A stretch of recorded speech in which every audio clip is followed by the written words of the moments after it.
What if the thing that scares you most could actually become the tool that saves you? Debt feels like a heavy chain around your ankle, and interest feels like it's drilling straight through your wallet.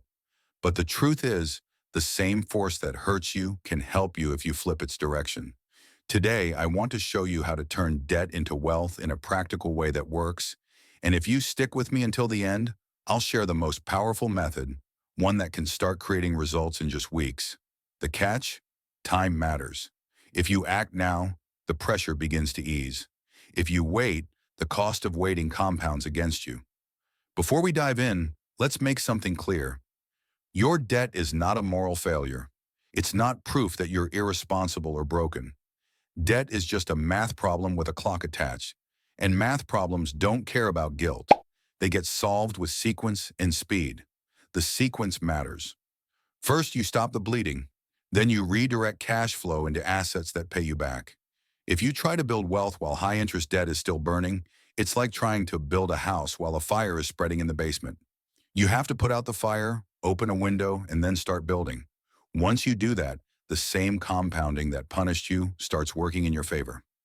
The first step is simple. Replace punishing interest with kinder terms. Sit down, write out every balance, every rate, every minimum payment.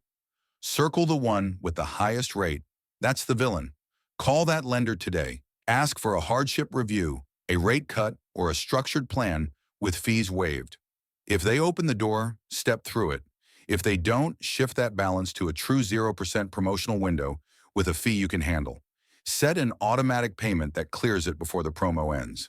Then, while that pipeline runs, pay the minimums on everything else and throw every extra dollar at the villain. It isn't glamorous, but the moment you move a balance from 20-something% interest to zero, you're buying back months of your life. Now here's where it gets more interesting. Instead of thinking of debt only as a burden, you can flip the script and use credit as leverage in ways that don't add risk. One of the oldest tricks in business is trade credit. Instead of borrowing cash at a punishing rate, you borrow time from a supplier at zero. You take a product with steady demand, get vendor terms like net 15 or net 30, sell it before you pay for it, and use the difference as profit. Start tiny, 10 or 12 units. Sell fast, collect payment, and settle with the vendor. You're not taking on debt, you're flipping time into money. Reliability is the key here. Deliver on promises and vendors will extend better terms. Better terms mean bigger flips without ever going near a loan. This is how you start turning debt into something that works for you instead of against you. Then there's the quiet strategy that real estate millionaires have been using for decades. It's not gambling, it's math and sweat.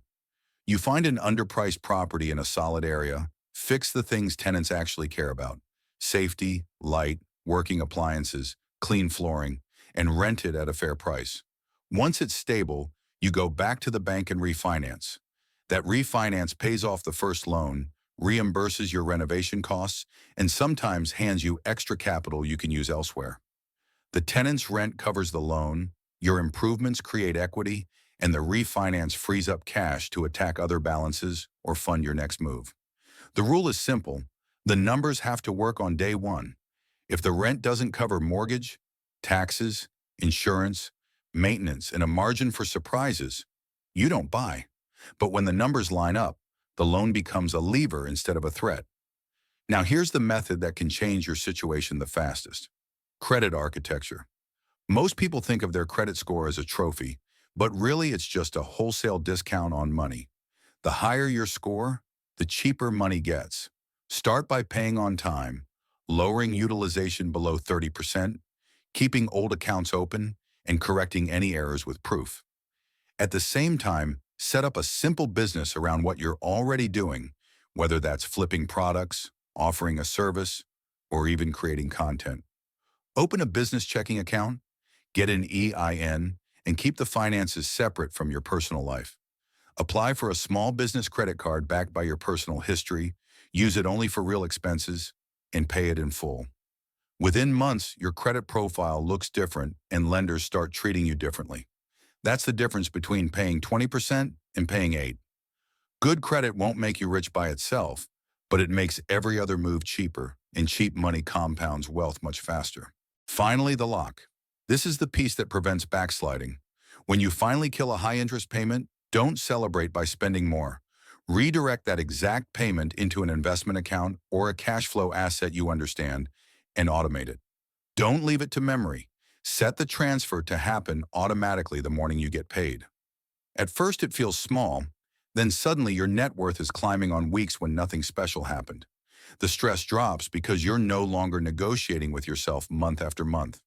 This is what separates temporary relief from permanent progress.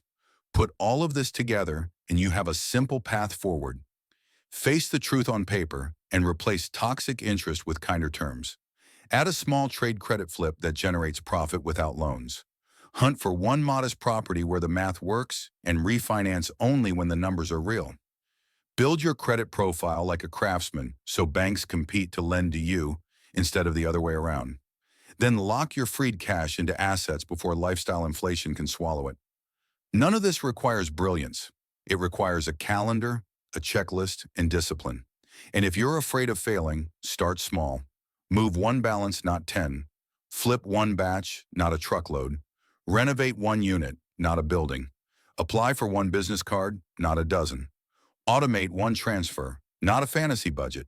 Small wins give you proof. Proof builds patience, and patience keeps you from reaching for shortcuts that promise speed but deliver pain. Remember, interest never sleeps. Right now, it's either building the bank's future or building yours. Every month you carry a high-interest balance, you pay twice, once when you bought the thing, and again in the opportunities you erased. Every month you delay building a vendor relationship, someone else earns the terms you could have had. Every season you wait to start a project, the market can shift in ways you don't control. But urgency doesn't mean panic. Urgency means making quiet promises to yourself and keeping them with small actions that take less than an hour. The more you act, the calmer you feel, because you finally see the machine working for you instead of against you. The principles don't change. Replace expensive interest with cheaper interest. Use time terms instead of cash loans. Improve assets so banks reward you with better rates. Build the credit profile that makes borrowing a tool, not a threat. Redirect freed cash into compounding before impulse spending steals it. These levers are available to anyone willing to take small, steady action. You don't need a windfall. You need a sequence. Debt doesn't have to be the thing that drowns you. It can be the thing that teaches you discipline, forces you into structure, and eventually becomes the lever that builds your wealth. But only if you act while the motivation is hot and the offers are still on the table. Make the list tonight. Make the call tonight. Start the transfer tonight. Because the sooner you begin, the sooner interest starts building your future, not theirs. Thanks for watching InvestingFlix, where smart money learns smarter moves.